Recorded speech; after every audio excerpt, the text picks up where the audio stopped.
नवोदय क्रांति प्रस्तुत करते हैं ऑनलाइन क्लास। आदरणीय अध्यापक साथियों, अभिभावक बंधु और प्यारे बच्चों, सभी को नमस्कार।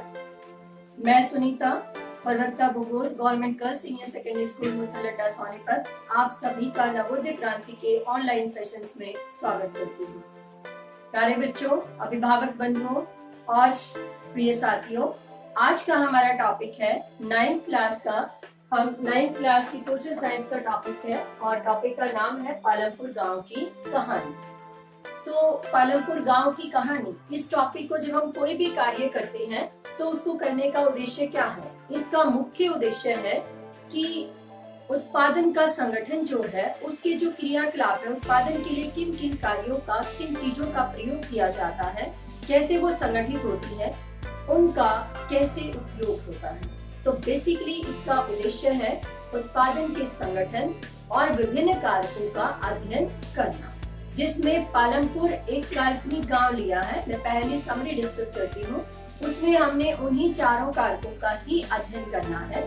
वो चारों कारक कौन से हैं? उससे पहले हम चैप्टर की समरी, क्योंकि कहानी है, मजा आएगा आपको पढ़ने में, बहुत इजी है और बहुत ही इंटरेस्टिंग और एंजॉयफुल मूड में और वे में हम ये चैप्टर करने वाले हैं। So are you ready for that? Okay, let's start the summary of this chapter. Okay, Palampur एक काल्पनिक गांव है, मतलब कोई वास्तविक नहीं है, एक इमेजिनरी गांव है कोई पालमपुर, जिसके मैं यहाँ साथ साथ छोटा सा लिख भी देती हूँ। पालमपुर गांव है एक इमेजिनरी काल्पनिक गांव है।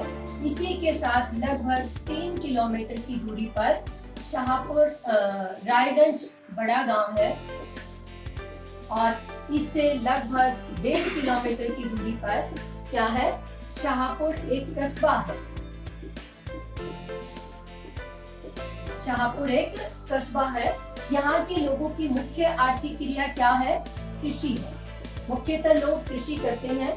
इसके अलावा और भी अनेक गैर आर्थिक क्रियाएं भी, गैर कृषि और गैर कृषि क्रियाएं भी करते हैं। कौन कौन सी करते हैं, कैसे? यहाँ पर यातायात परिवहन के साधनों का भी पूरा विकास है। बिजली भी बाद में, पहले नहीं थी, बाद में यहाँ बिजली का प्रसार भी हो जाता है। सिंचाई की सुविधाएं भी उपलब्ध हो जाती हैं और हाँ, शिक्षा के प्रसार के लिए यहाँ पर स्कूल भी है। 2 आपके प्राइमरी स्कूल है और एक आपका हाई स्कूल है और पीएचसी सेंटर, स्वास्थ्य के लिए एक आपका पीएचसी सेंटर, प्राथमिक प्राइमरी हेल्थ सेंटर भी यहाँ पर है। मतलब इससे हम क्या देखते हैं, जो ये इसकी स्टोरी है, इसके बारे में पहले हमने परिचय किया। तो फर्स्ट पार्ट हमारा क्या था? इसका परिचय, कि ये कहाँ पर है, क्या है। तो पालमपुर एक काल्पनिक गांव है, जिसके निकटवर्ती एक बड़ा गांव है, लगभग 3 किलोमीटर की दूरी पर रायगंज, 1.5 किलोमीटर की दूरी पर शाहपुर एक कस्बा है। यह यातायात परिवहन के साधनों से और बाजार के माध्यम से रायपुर से, शाहपुर से बहुत अच्छे से कनेक्ट है, जुड़ा हुआ है। और यहाँ की मुख्य आर्थिक क्रिया क्या है? कृषि। इसके अलावा अन्य गैर कृषि क्रियाएं भी की जाती है। यातायात परिवहन, बिजली, सिंचाई आदि की पूरी व्यवस्था है। शिक्षा के लिए तो प्राइमरी स्कूल है, हाई स्कूल है, पीएचसी प्राइमरी हेल्थ सेंटर भी है। मतलब इस पालमपुर गांव को एक आदर्श, अगर हम गांव आदर्श तो नहीं, लगभग आदर्श ही सिचुएशन है, जहां पर सभी प्रकार की सुविधाएं हैं। तो देखते हैं कि इस प्रकार के गांव में किस प्रकार उत्पादन के संगठन का कार्य होता है। क्लियर? तो पहले हमने किया बच्चों परिचय, कि क्या है, क्या करना है और कैसे है। अब इसमें हमने आगे क्या करना है, वो मुख्य रूप से जो है हमारा, वो दूसरा है उत्पादन का संगठन। आप नोट डाउन करना बच्चों साथ में, उत्पादन का संगठन। उत्पादन की संगठन के लिए ये मैं रख कर रही हूँ, उत्पादन का संगठन यानी उत्पादन, पहले यही पता होना चाहिए कि उत्पादन क्या है। उत्पादन जब हम कोई कार्य करते हैं और उससे कोई नई वस्तु निर्मित होती है तो उसको हम उत्पादन कहते हैं। वस्तु निर्मित होती है या कुछ हमारे पास निकल कर आता है, जिसका हम अपने लिए प्रयोग कर लेते हैं। कुछ लगाने के बाद, इनपुट के बाद जो आउटपुट आता है, उसको हम क्या कहते हैं? उत्पादन कहते हैं। ठीक है, वॉइस की क्लैरिटी है, कोई प्रॉब्लम तो नहीं है ना? ओके, ओके, तो अब इसके बाद हम आगे की ओर बढ़ते हैं। उत्पादन के संगठन। उत्पादन के लिए किन किन चीजों की आवश्यकता होती है? मुख्य रूप से 4 चीजों की आवश्यकता होती है, बहुत ध्यान से करना, ठीक है। सबसे पहले किस चीज की आवश्यकता होती है? भूमि की। दूसरी आवश्यकता किसकी होती है? मानवीय श्रम की। तीसरी किसकी आवश्यकता होती है? मानवीय पूंजी की। तो यहाँ पर जो ये मानवीय पूंजी है, ये तो हमारा अगला सेकंड पार्ट है, डिटेल उसमें आएगी। अभी हम इन तीनों कारकों का अध्ययन करेंगे। अब यहीं पर हम पहले करते हैं, मुख्य आर्थिक क्रिया क्या थी? कृषि। तो इनको हम अगर पार्ट बांट दें तो ये 2 पार्ट में आ जाता है। एक कृषिगत क्रियाएं और दूसरा आता है गैर कृषि क्रिया। कृषि क्रियाएं बच्चों कौन सी आती हैं? जैसे फसलें उगाना, बोना, काटना, उनको निकालना, अलग करना, मार्केट में बेचना, ये सारी किसमें आ गई? कृषिगत क्रियाएं, ठीक है। गैर कृषि क्रियाएं कौन सी होती हैं? जो वास्तव में कृषि से नहीं जुड़ी होती, बल्कि कृषि के अलावा और वो कौन कौन सी है यहाँ पर? जैसे विनिर्माण उद्योग, छोटे छोटे विनिर्माण उद्योग है, छोटी छोटी चीजें बनाने के उद्योग है, कुटीर उद्योग कह सकते हैं। और क्या है? डेयरी है। इसके अलावा, डेयरी के अलावा और क्या है? कंप्यूटर्स की दुकानें हैं। और क्या है? यातायात इत्यादि का विकास है। तो ये यहाँ की, हाँ इसके अलावा एक और भी है, दुकानदारी। तो ये यहाँ की मुख्य गैर आर्थिक क्रिया, गैर कृषि क्रियाएं हैं। मतलब कृषि के अलावा भी पालमपुर में बहुत सारी क्रियाएं की जाती हैं, ठीक है। तो अब मेन आर्थिक क्रिया क्या है? कृषि। तो हम कृषि को आधार मान के इन कारकों का वर्णन करते हैं, क्लियर? आपने बना लिया होगा, नोट डाउन कर लेना। अब हम इसमें मेन किस चीज का वर्णन करते हैं कि इसमें किन किन चीजों का वर्णन होता है। भूमि के अलावा, भूमि जो पहला कारक है, उसके अलावा इसमें अन्य प्राकृतिक कारक जैसे जल, मिट्टी की उर्वरता, पौधे, घास, वहां का धरातल, ये कई चीजें भी भूमि में सम्मिलित हो जाती है, ठीक है। तो अब भूमि कैसी हो? तो फर्स्ट पॉइंट, इस भूमि से हमारा क्या उभर कर आ गया? अगर हम इसको ऐसे कर लेते हैं तो ये हमें बिल्कुल क्लियर हो जाएगा। भूमि से पहला पार्ट हमारा क्या आ गया? भूमि शिथिल। यानी पालमपुर में या कहीं भी देखो तो भूमि एक दुर्लभ संसाधन है। अभी हमने देखा कि पालमपुर की 75% से अधिक जनसंख्या क्या करती है? कितनी? 75% से अधिक जनसंख्या कृषि करती है, और बाकी की जो 25% है वो गैर कृषि क्रियाएं करती है। Is it clear to you? Okay. अब भूमि एक दुर्लभ संसाधन है, लेकिन भूमि कैसी है? स्थिर है, उसे बढ़ाया नहीं जा सकता। जैसे मान लो मेरे पास 2 हेक्टेयर जमीन है, या पूरे गांव की जो जमीन है वो लोगों में असमान रूप से बटी हुई है, एक बराबर तो है नहीं, तो वो क्या है? स्थायी है। अब जो बंजर भूमि थी उसको भी तोड़कर कृषि योग्य भूमि में परिवर्तित कर लिया गया, लेकिन अभी भी खाद्यान्नों की आवश्यकताओं की पूर्ति नहीं हो रही। जैसे एक किसान है, उसका एक बेटा, उसके पास 4 एकड़ जमीन है, लेकिन उसके 2 बच्चे हैं। अब वो 4 एकड़ दोनों में गई तो 2-2 एकड़ बच गई, है ना। अब उनके भी आगे बच्चे हैं, वो बट गई तो फिर वो 1-1 एकड़, यानी खेतों का आकार छोटा छोटा होता चला गया। तो जिससे क्या है, वो उत्पादन के लिए, अपने परिवार की आजीविका के लिए पर्याप्त उत्पादन नहीं कर पाते हैं और आर्थिक स्थिति डे बाय डे डाउन होती चली जाती है। तो पालमपुर में भी यही है, बंजर भूमि को भी लगा लिया, कृषि योग्य भूमि पे तो कृषि होती ही जा रही है, पर भूमि स्थिर है। तो क्या हम इस स्थिर भूमि से उत्पादकता बढ़ाने का कोई और तरीका निकाल सकते हैं? तो अगला जो पॉइंट है तो वो हमारा क्या है? क्या अधिक उत्पादकता के लिए, आपसे क्वेश्चन है, अधिक उत्पादकता हम कर सकते हैं? क्योंकि भूमि क्या है? स्थिर है और कृषि के लिए आवश्यक भी है। अब जमीन वंशानुगत आधार पर जब बढ़ जाती है तो छोटे छोटे टुकड़े हो जाते हैं, तो उत्पादकता पर्याप्त नहीं हो पाती। खाद्यान्नों के लिए, अन्य आवश्यकताओं के लिए हमें दूसरों पर निर्भर रहना पड़ता है। पालमपुर में भी यही स्थिति थी। तो क्या आप कोई उपाय सुझा सकते हैं कि कैसे कृषि उत्पादकता बढ़ाई जाए? बताइए, कैसे बढ़ाई जाए? हाँ, हम सुझा सकते हैं, आप बिल्कुल ठीक हो। कृषि उत्पादकता बढ़ाई जा सकती है। कैसे? वो उसके अनेकों कारक है कि अब अगर हम देखें तो पालमपुर में जो कृषि होती थी वो कई प्रकार की कृषि होती थी। जैसे ये आप देखोगे ना, तो ये देखो, मैंने ये डायग्राम इसीलिए बनाया हुआ है आपके लिए, आप देख रहे होंगे ना, ये चारों संगठन आ गए।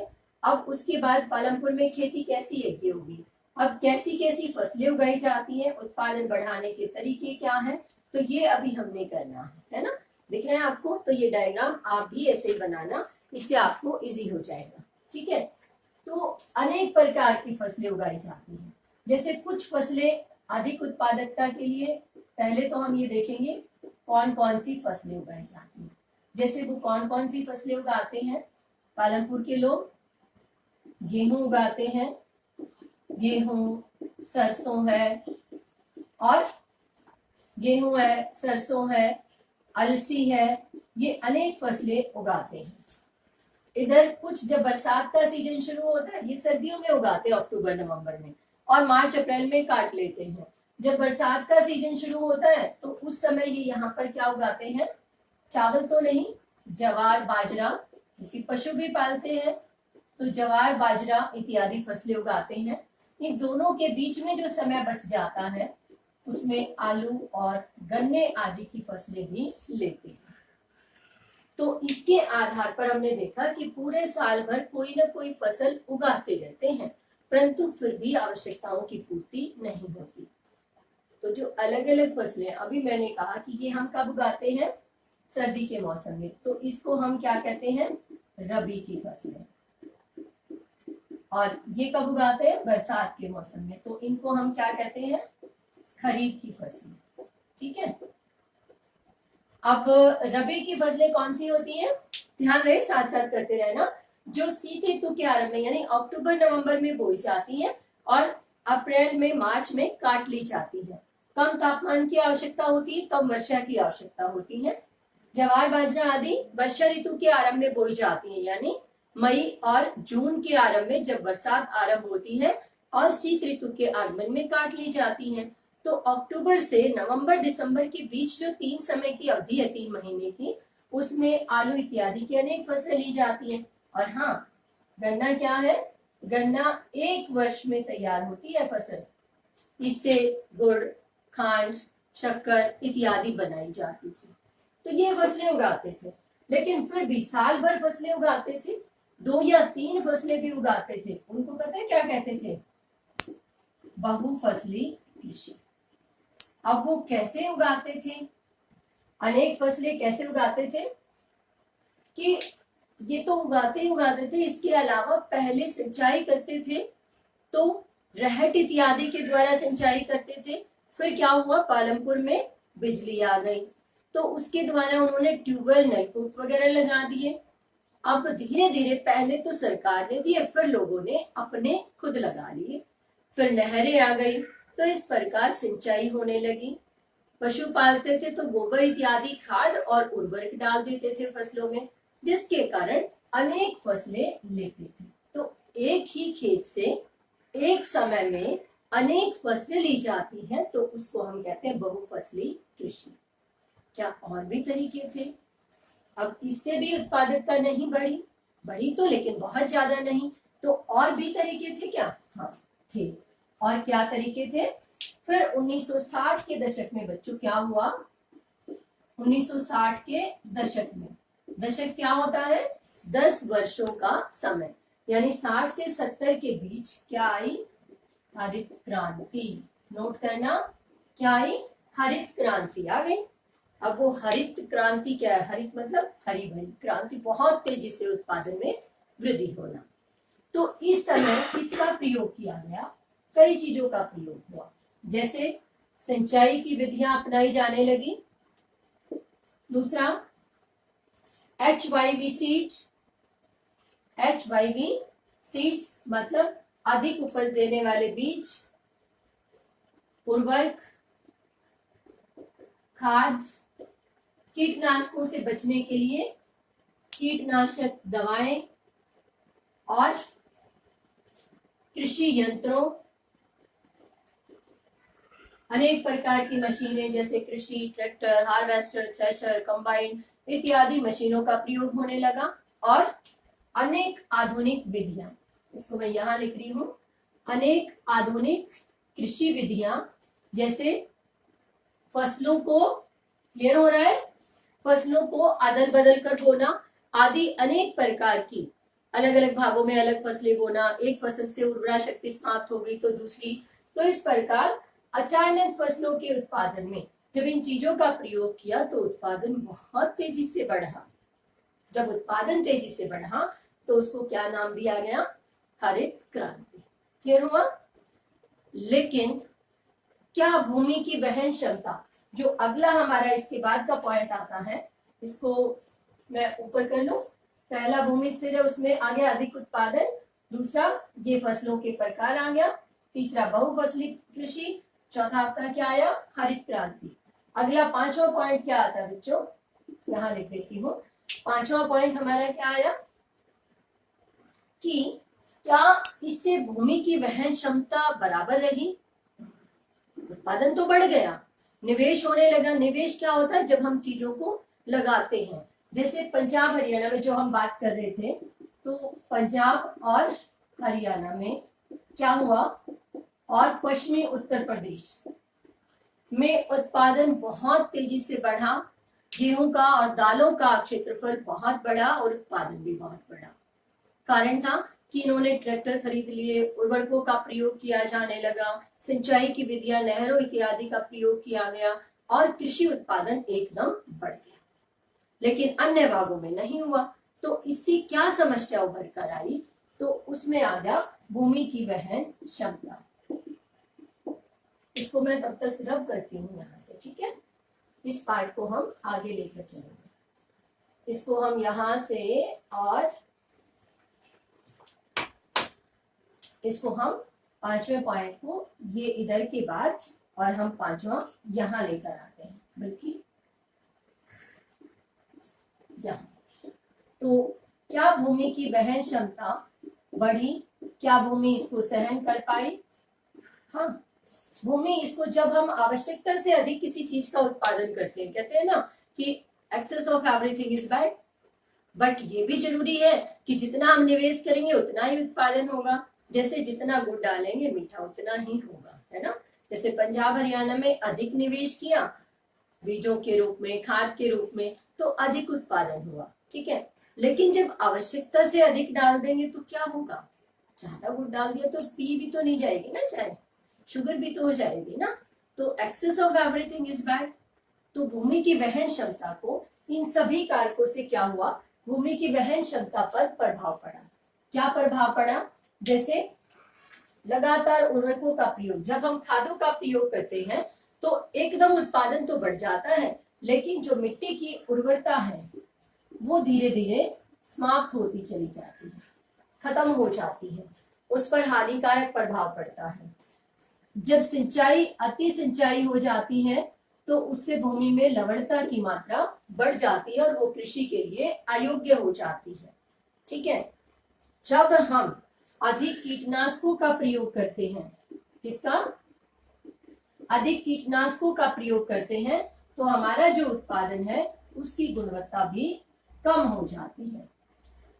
तो इसके कुछ प्रभाव भी पड़े, लेकिन इतना स्पष्ट है कि इसने उत्पादन को बढ़ाने में बहुत अधिक योगदान दिया। क्लियर हुआ? अब आता है इसी के पार्ट में, ये पांचवा था ना हमारा, इसी में अब हम छठे पॉइंट की ओर चले। अगर इधर हम आ जाएं छठे की ओर, तो 6 पॉइंट क्या आता है कि ये तो भूमि की वहन क्षमता थी। 6 पॉइंट हमारा क्या कहता है इसमें कि कृषि योग्य भूमि का वितरण कैसा था।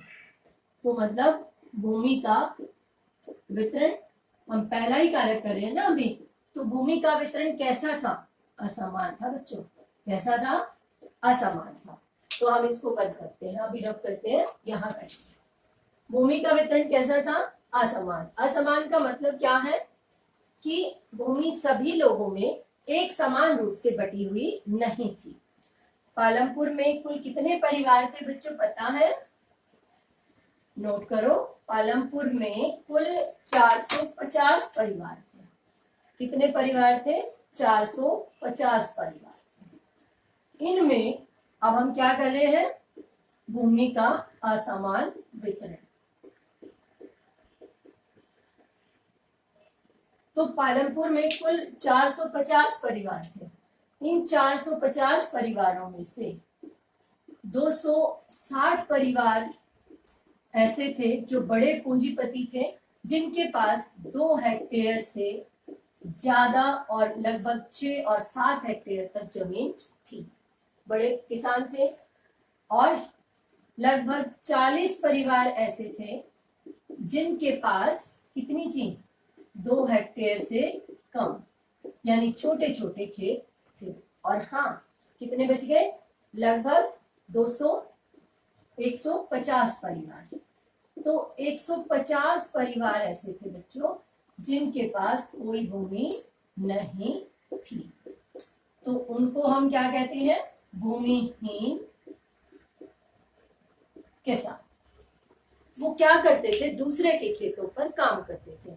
तो भूमि का बंटवारा असमान रूप से था। मुख्य आर्थिक क्रिया क्या थी? जमीन।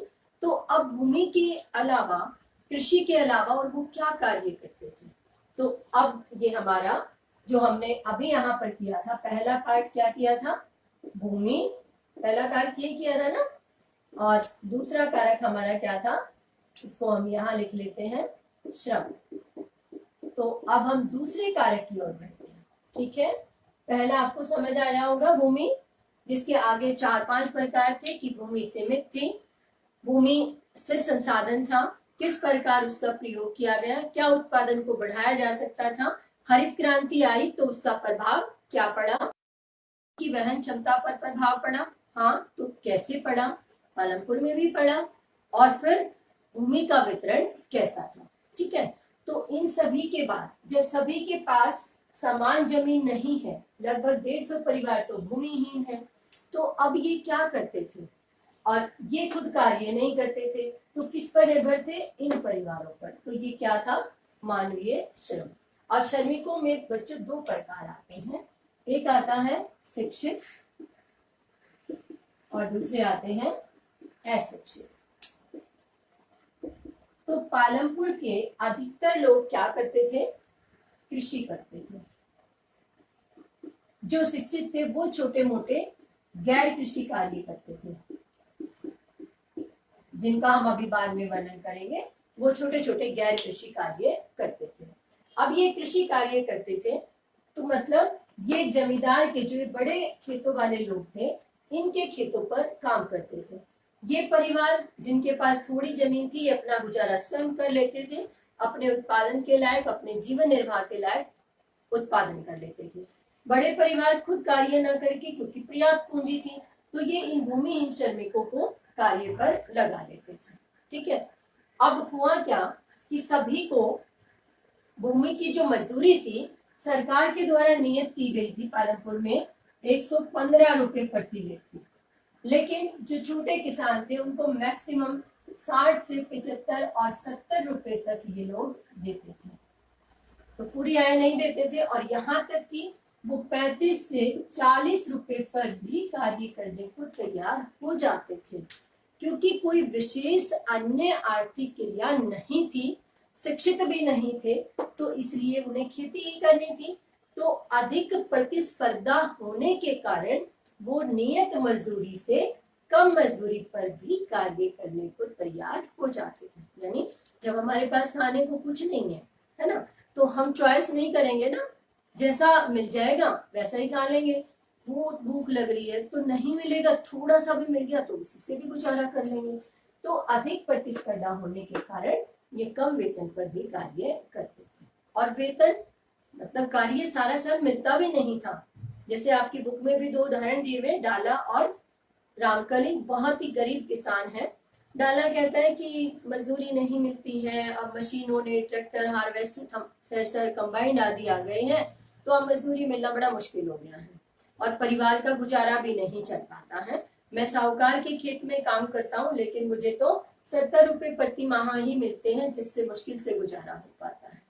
रामकली कहती है, मेरी भी कोई आर्थिक स्थिति बहुत अच्छी नहीं है, कार्य छिन गया है, मेरे भी बच्चे हैं, उनको पालना होता है, लेकिन मैं तो कर्ज में भी डूब गई हूँ। जितना मैं पहले किसान से कर्ज भी लिया और उसमें भी परिवार का गुजारा नहीं हुआ, अब किसान के खेत पर थोड़ी सी मजदूरी से कार्य करती हूँ। अर्थात ये थी अशिक्षित श्रमिकों की व्यवस्था। ठीक है, पालकपुर में। तो आगे हम तीसरे कारक की ओर बढ़ते हैं बच्चों। तीसरा क्या था? उत्पादन का मुख्य कारक तीसरा क्या है? पूंजी। अब पूंजी कैसी थी? इन सभी कार्यों के लिए हमें किसकी आवश्यकता है? पूंजी की। खेती भी हम करते हैं तो उसके लिए भी किसकी आवश्यकता है? पूंजी की आवश्यकता है, धन की आवश्यकता है ना? तो ये सब क्या थी? भौतिक पूंजी, है ना? इसकी आवश्यकता पड़ी। अब इस पूंजी को हम आगे दो पार्ट में बांटते हैं। पूंजी को हम दो पार्ट में बांटते हैं। एक आता है आपका, चलो इसको रख कर दें, यहां तक आपको क्लियर हो गया होगा।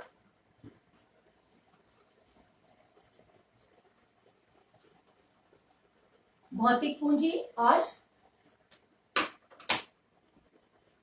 मानवीय पूंजी। एक आता है हमारा भौतिक पूंजी। अगर हम इसको यहां ले लें पूंजी को और ऊपर ले लेते हैं, फिर हम आगे करेंगे तो दिक्कत नहीं होगी।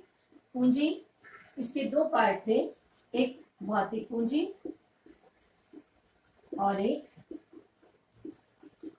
ये शायद कम दिख रहा होगा आपको, मैं दूसरा ले लेती हूँ। और दूसरी क्या थी? मानवीय पूंजी।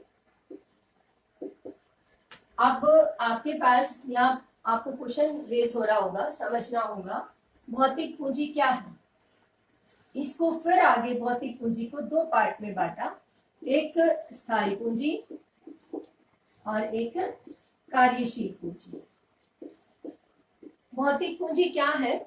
जैसे हम अनेक प्रकार की कृषि यंत्र है, थ्रेशर है, हार्वेस्टर है, कंबाइंड है, भूमि है, विभिन्न प्रकार के औजार है, बैल है, हल है, इन कार्यों का हम कृषि के लिए प्रयोग करते हैं।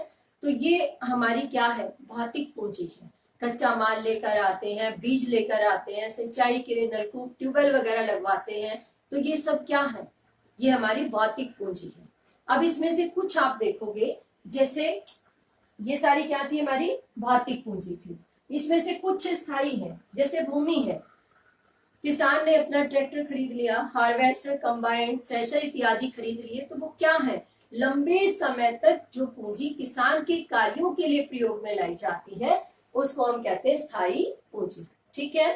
और कार्यशील पूंजी क्या होती है? जैसे कच्चा माल है और पैसा। जो हम अधिक पैसा होता है तो नगद भी इसको लिख सकते हैं।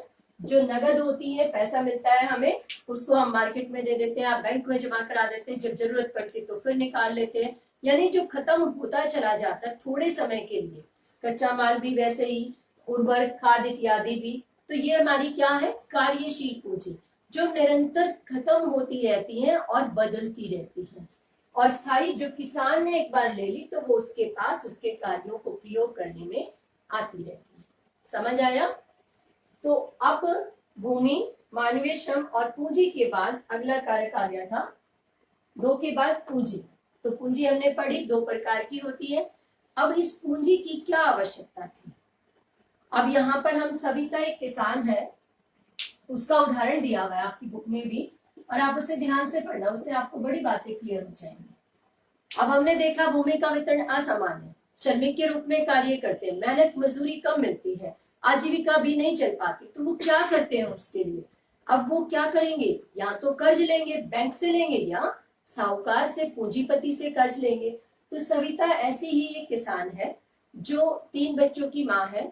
अब वो एक साथ का ही तेजपाल पूंजीपति है, बड़ा पूंजीपति सेठ है, उससे कर्ज लेती है। तो तेजपाल उस पर कुछ कंडीशंस रखता है। कंडीशन रखता है कि वह 24% की दर पर ब्याज पर कर्ज देगा। यानी प्रतिशत का मतलब 100 रुपए पर 24 तो उसे कर्ज के रूप में अदा करने पड़ेंगे। 100 जमा 24, 124 रुपए उसे देने पड़ेंगे। 24 रुपए सैकड़ा। ठीक है, बहुत ऊंची दर हो गई ना।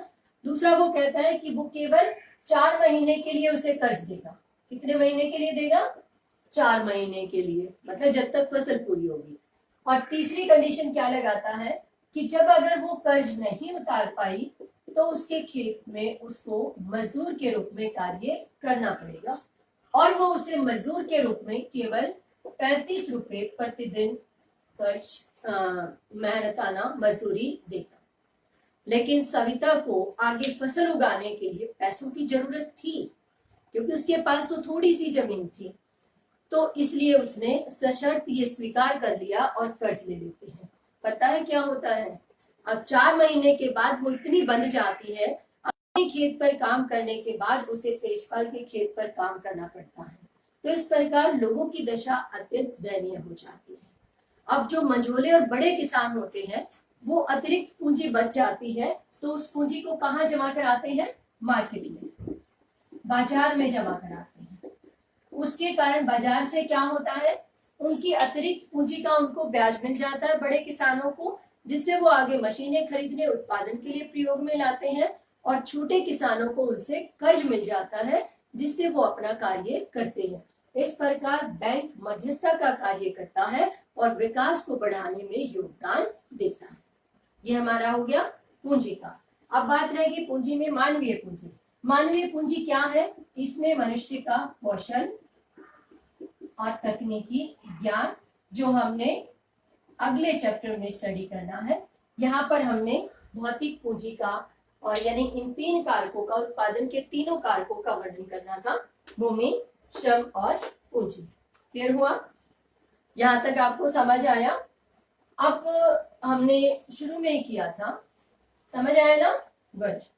नहीं समझ आया हो तो आप मुझे कमेंट बॉक्स में लिख भी देना, ठीक है? तो हमने अभी किया परिचय चैप्टर का, दूसरा उत्पादन के कारक जिसमें भूमि, दूसरा हमने किया श्रम, और तीसरा हमने किया पूंजी। मानवीय पूंजी आपका सेकंड चैप्टर है।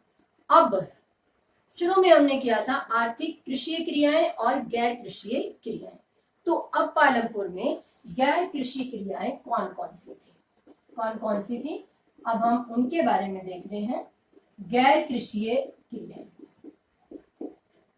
पालमपुर में अनेक प्रकार की गैर कृषि क्रियाएं भी होती थी, मतलब जो कृषि से सीधे संबंधित नहीं थी, जैसे विनिर्माण।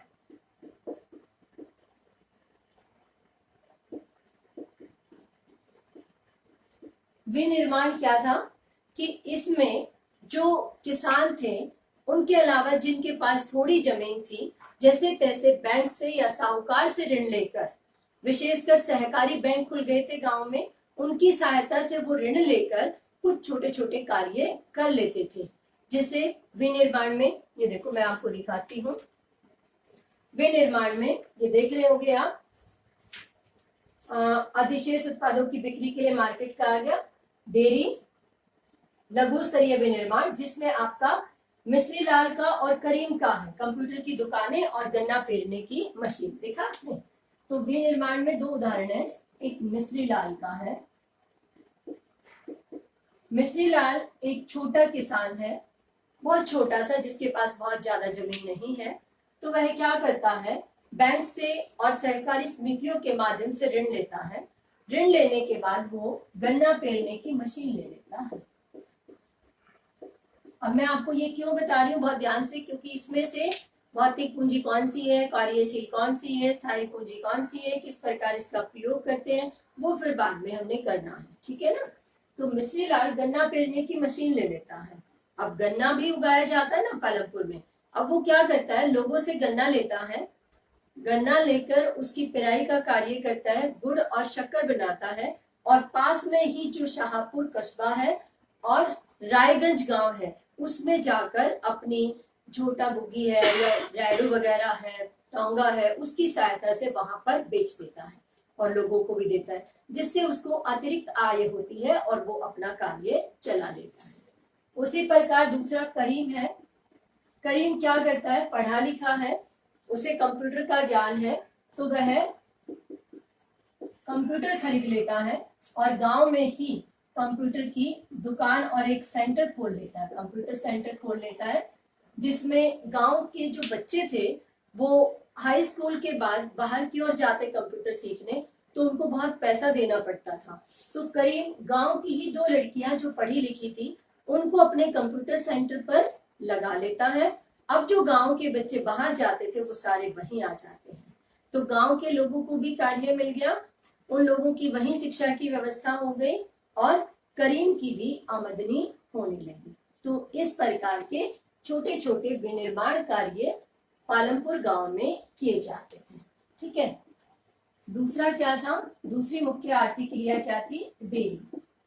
कुछ लोग डेयरी की हुई थी, पशुओं को पालते थे और उनसे जो दूध है, मक्खन है, पनीर है, घी है, उसको अन्य क्षेत्रों में बेच देते थे।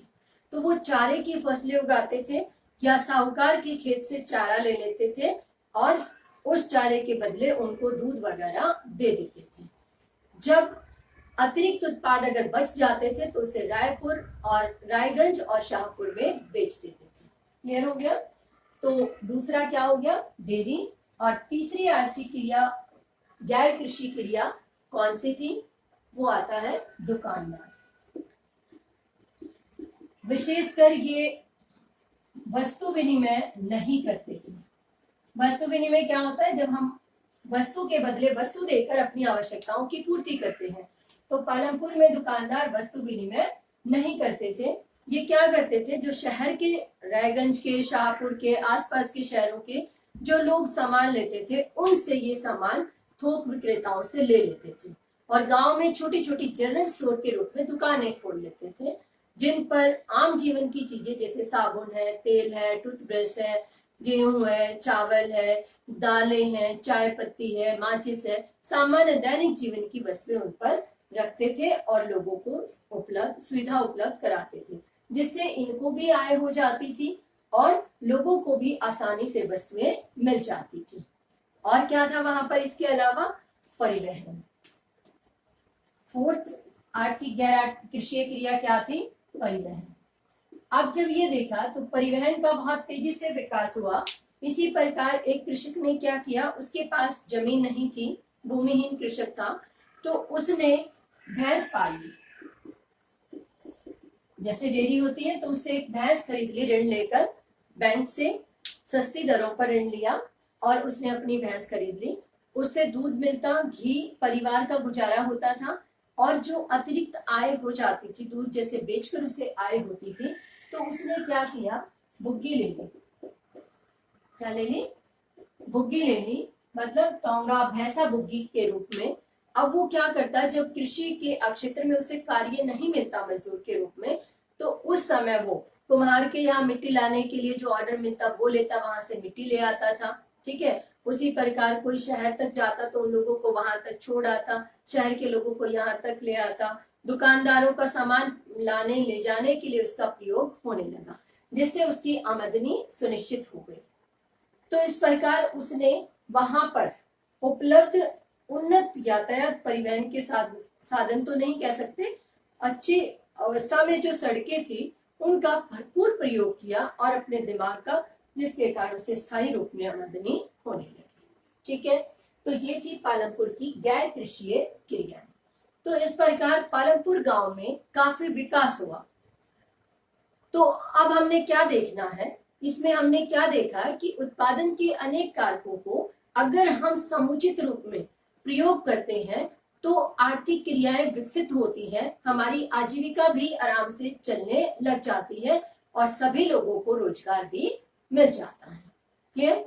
तो इससे हमने उत्पादन के 3 संगठन के 3 कारक, भूमि कैसे हमारी क्रियाओं को प्रभावित करती है और पूंजी कैसे प्रभावित करती है, मानवीय श्रम कैसे प्रभावित करता है, और कृषि के अतिरिक्त हम थोड़े पैसे से भी अन्य आर्थिक क्रियाएं, गैर कृषि क्रियाएं भी कर सकते हैं।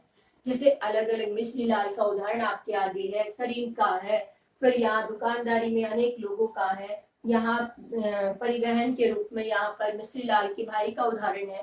तो अनेकों उदाहरण हमें बताते हैं कि थोड़ी पूंजी से भी हम अपना आजीविका आसानी से कमा सकते हैं और मनुष्य को संसाधन के रूप में परिवर्तित कर सकते हैं।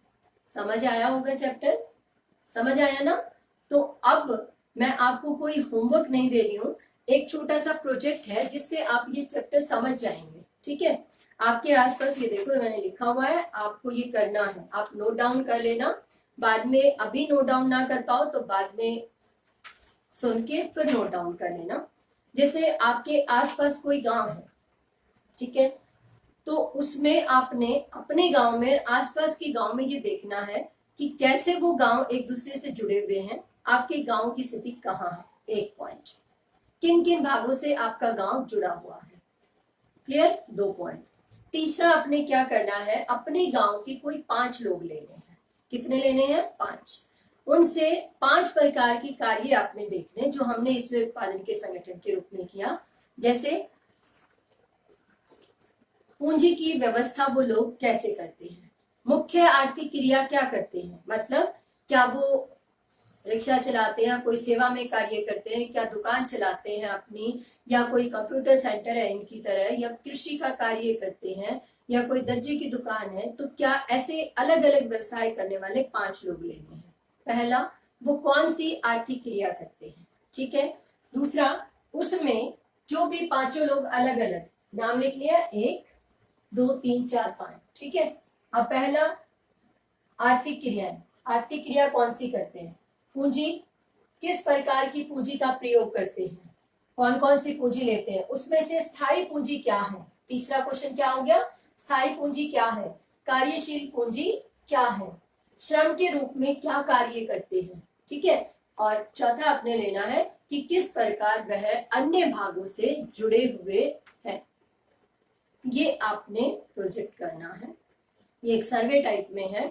जब आप ये करेंगे तो आप बिल्कुल समझ जाएंगे कि उत्पादन के लिए किन किन चीजों की आवश्यकता होती है, कृषीय गैर कृषीय क्रियाएं, आर्थिक गैर आर्थिक क्रियाएं कौन सी होती हैं, कौन कौन सी फसलें किस मौसम में उगाई जाती हैं, और पूंजी कैसे मनुष्य की आवश्यकताओं को पूरी करती है, स्थायी पूंजी क्या है, कार्यशील पूंजी क्या होती है, मानवीय पूंजी किस प्रकार इन सभी प्रकार की पूंजियों का प्रयोग करती है, मानव अपने ज्ञान से कैसे इनका समायोजन करता है, अपना विकास करता है, और परिवहन के साधन किस प्रकार आर्थिक विकास को गतिशीलता देते हैं।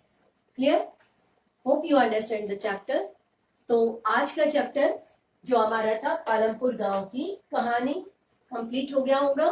कुछ क्वेश्चंस जैसे बहुत इंपॉर्टेंट है, पालमपुर में कितने परिवार रहते थे, कितने लोगों के पास 2 हेक्टेयर से अधिक जमीन थी, कितने कृषक भूमिहीन कृषक के रूप में थे, मुख्य आर्थिक क्रिया क्या थी, कृषि के अतिरिक्त गैर कृषि क्रियाएं कौन कौन सी की जाती थी, किस प्रकार से गैर आर्थिक क्रियाएं लोगों की आय बढ़ाने में सहायक है, बैंक किस प्रकार मध्यस्थता का कार्य करते हैं। ये अनेकों क्वेश्चन हैं जो हमें चैप्टर को रिवाइज करने में हमारी हेल्प करेंगे। तो आपने ये क्वेश्चन 1 मार्क के प्रिपेयर करने हैं और ये प्रोजेक्ट करना है, बस चैप्टर में कोई था ही नहीं। ऐसे ही आपको आप गांव की कहानी बना सकते हैं, ये भी तो एक काल्पनिक गांव था, right. Got the chapter, understand, चलो okay, hope you understand the chapter. So have a nice day.